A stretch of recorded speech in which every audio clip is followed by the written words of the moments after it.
Greetings viewers, Hugh here coming to you from West Hampstead station on the Jubilee line, which, as all of you know, is a single line station. But hang on a minute, overground? National Rail? Well, let's go outside the station and I'll explain why. So, I'm now outside West Hampstead station on the Jubilee line, and if I walk only 30 seconds down West End Lane, I find myself outside of West Hampstead Overground Station on the North London/Mildmay line, and if I walk another 40 seconds down West End Lane,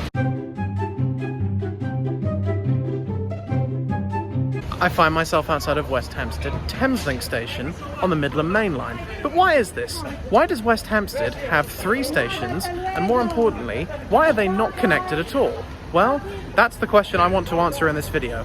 Why are these stations not connected, and why, if they were, it would have created a very, very important interchange. So, without further ado, let's go!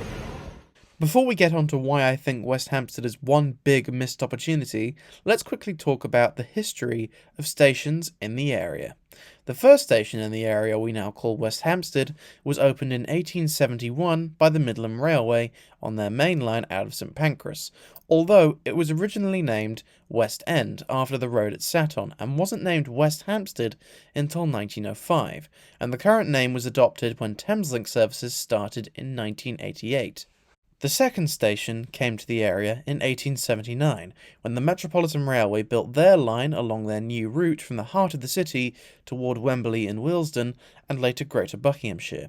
3 different lines have operated through the station during its life, with the Metropolitan Railway and later Metropolitan Line serving the station from 1879 to 1939, the Bakerloo Line from 1939 to 1979, and the Jubilee Line from 1979 onwards.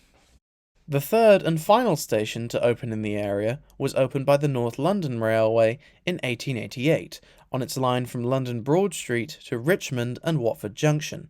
Initially it was named West End Lane, all the way until 1975, when it became West Hampstead, presumably to associate it with the already established stations beside it. So that leaves us where we are today, with 3 separate stations within only 3 minutes walk of each other along West End Lane.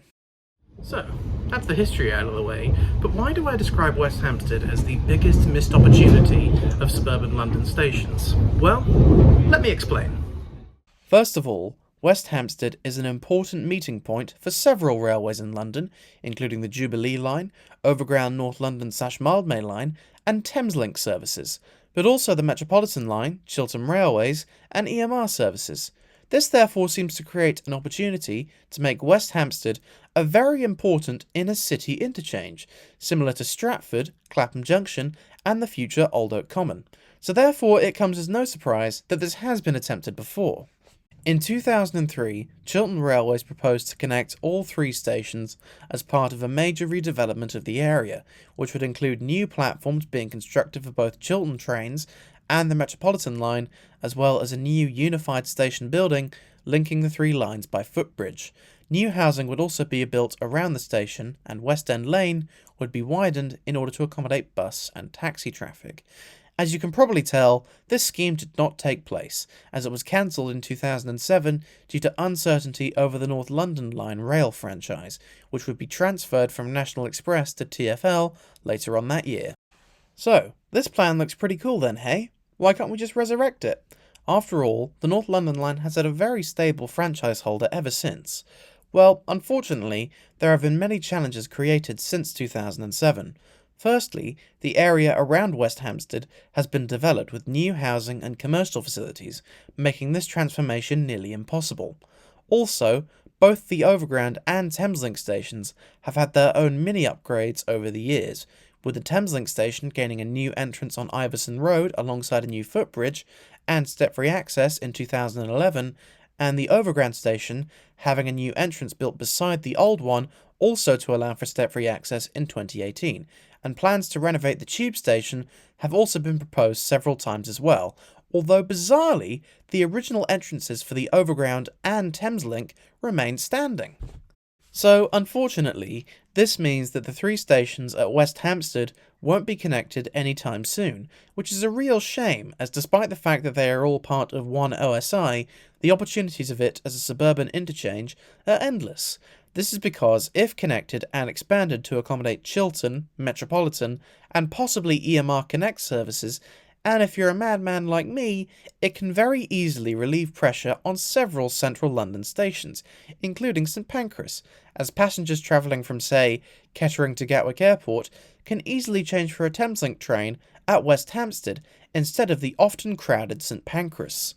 The same can apply if you're travelling from, say, Banbury to Brighton. You can easily change from Chiltern to Thameslink services without having to go into Marylebone and travel across the centre of London to either Victoria or any Thameslink core station via tube.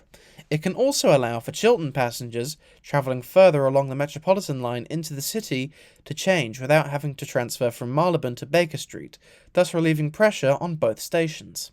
Now, you can call me crazy for thinking this, and you have the right to do so, as I'll admit it's a bit far-fetched, but I do think that West Hampstead represents a real opportunity for having a suburban interchange in the north of London.